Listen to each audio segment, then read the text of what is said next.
Okay, so we're back again here. I'm doing some adjustments here. Firstly, the two previous videos they're not published yet, so I'm just currently editing them and trying to figure stuff out. And I want to have sort of a backlog, just because I don't know where this is going. But I figured out that firstly, the autofocus thing doesn't work well, so I've manually focused on the pages here, so that's good. Secondly, there's really too long with me just rambling on, so let's stop that. Make maybe shorter videos and maybe, yeah, I don't know, just non-rambling stuff. So anyways, Explorers RPG, this is our thing now. The Mega Dungeon of Doom that we're creating, and we're creating it so that we can create rules afterwards and create an RPG. So yeah, so first episode we talked about the general setting, what we want to do. The second one, I just tried to just put out a sort of story, some ideas in my head about the NPCs. Actually, right now, that's Gubbo. Currently Gubbo. Every time I say Bubbo, I always correct myself to say Gubbo, so that's his name for now. Actually, it's down here as well, so that's Gubbo. Yeah. But today is a new day. And today I want to talk about mechanics. I talked a lot about the different things that we're going to do in the game, about the base building here and the entrance and the caves and stuff, and where people are going and resource spending and so on. And so I want to just write down some, get some maps about the mechanics. So first we need a resolution system. Resolution system. The tried and true dice mechanic. I have one already, so actually I'm just gonna do this. I think I have it in the box. It needs tweaking, but it's good enough. I want some resource management system. Resource management, because again, we have a lot of resources. That's like health and abilities and supplies and so on. So and also in here, that's also inventory. I really like inventory systems. Many people don't like them. I do. Thing with inventory systems is that you can move things around, and you have a certain space, and you can just, you have to choose what to pick with you. Do you want weapon, or do you want armor, or do you want food? So really good. And I have a few ideas here, not completely finished with it. Downtime activities, or just downtime. That's I'm writing downtime and not base building, because as I said, it's more about the interaction and resupplying and like practicing to leveling up and stuff. It's not about building a base and buying a new stable for 500 gold or something like that. So, and I want what's it called? Level progression.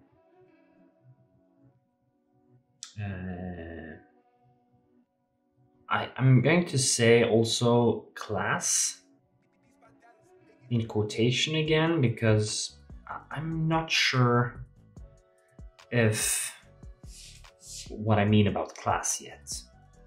But I want, and I want a party character sheet. I've never tried it out myself, but I really like the idea of having the party as a whole be able to interact more. Having, for instance, like a shared resources, shared abilities, and so on. It makes a lot of sense in many ways. And then let's go for companions. I was thinking about this. Companions.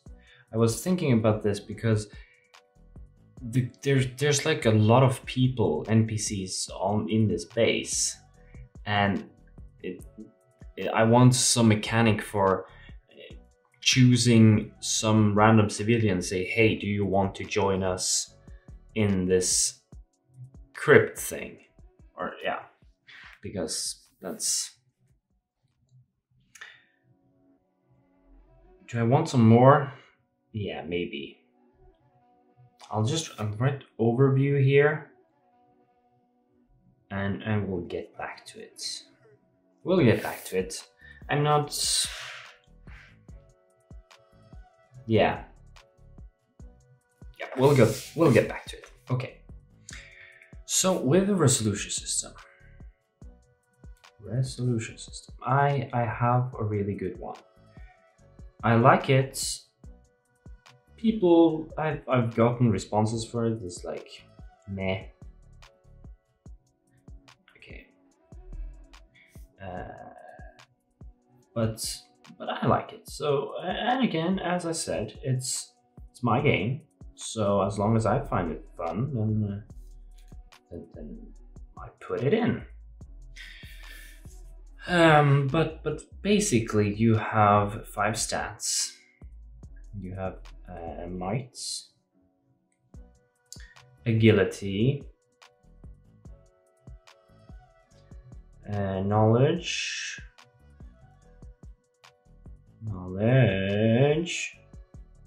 senses, and presence. Presence? Whatever.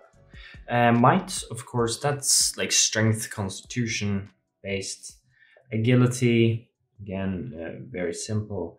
Knowledge, self-explanatory. Senses is like how skilled you are at noticing stuff. It's like wisdom in a way. You can input like experience and stuff in here. So yeah, sort of wisdom, sort of perception, I guess. Then you have presence, which is sort of charisma, but it's like good or positive and negative. Charisma is positive presence, I would say. Because people don't like you. You're an asshole. How you're presenting yourself, or how much presence you are.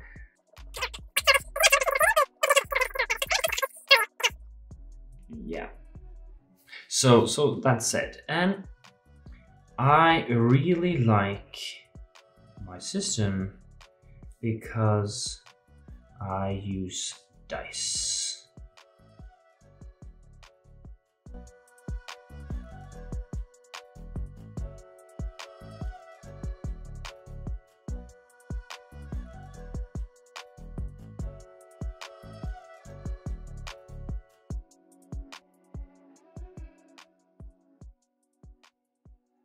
The D4 is the worst one.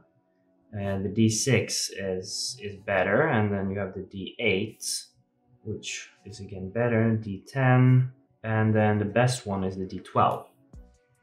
And the idea is that when you roll a dice, or whenever you have some resolution, you pick up resolution. You pick up 2 dice, 1 for each stat. So 2 dice, 1 for each stats involved in the roll. So let's say if I want to attack someone with a sword, well, you need might in order to attack with the sword, and you need strength, and you need agility. So therefore you pick up your might die and your agility die, and you roll those. I'm using a D100 here, but that's because that's one I have in the backpack. So now or 2 if there's 1 stat. So if, for instance, you're picking up a boulder, you're using 2 of the D12s because that's the one thing that you do. Now this is against a target value. Target value TV. So again, I roll 2 dice and I say, okay, it's a target value of 6. You roll, you see this is a 6 and this is 8. So both of them succeed. So 1 success is like a success. 2 success is critical success.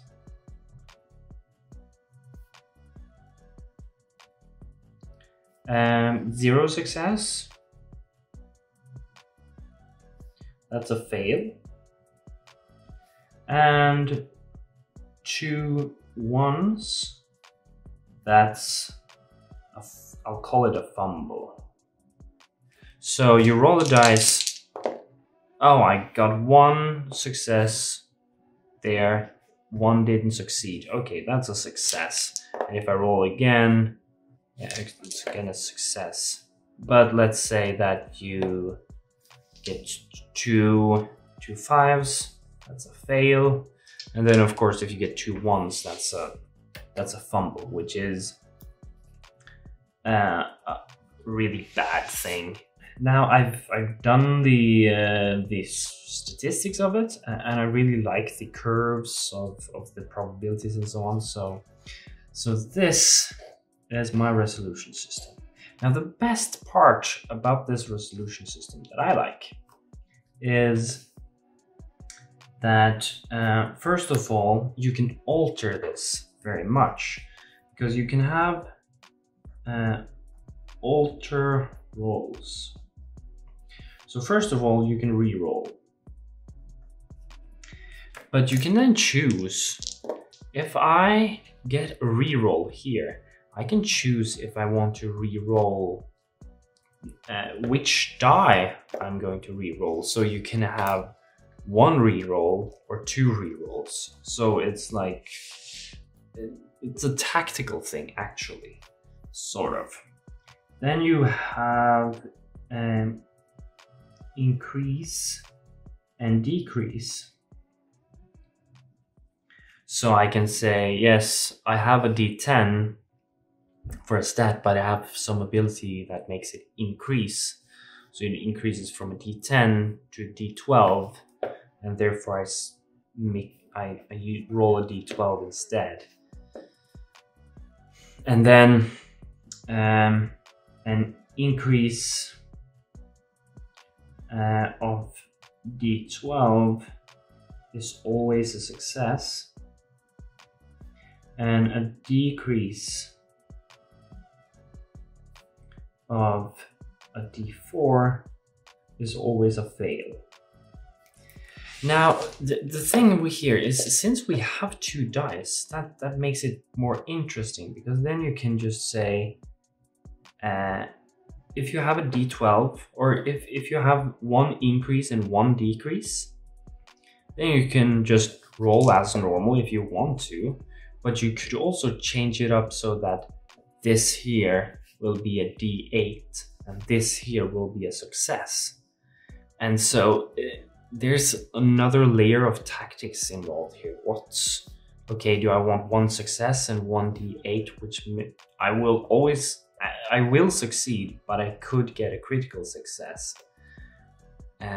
But it's more likely for me to get a critical success if I roll these 2 dice here. So you have to weigh it back and forth. So it's a fun thing.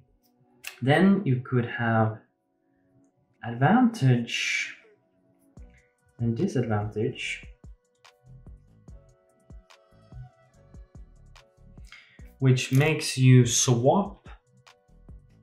You use either the 2 of the highest dice or 2 of the lowest dice. Again, if you're just rolling 2 of the same, disadvantage and advantage doesn't mean anything. Oh, right. There we go. You can also say have like a bonus / penalty actually adding or subtracting to the number. I'm not sure if I want to like add to one number or to both numbers, or how that. I'm not sure how I'm going to use this, but it's an option still. So I'm actually going to cut it here. So now I talked about the resolution system, and I really like this one. And yeah, that's basically it.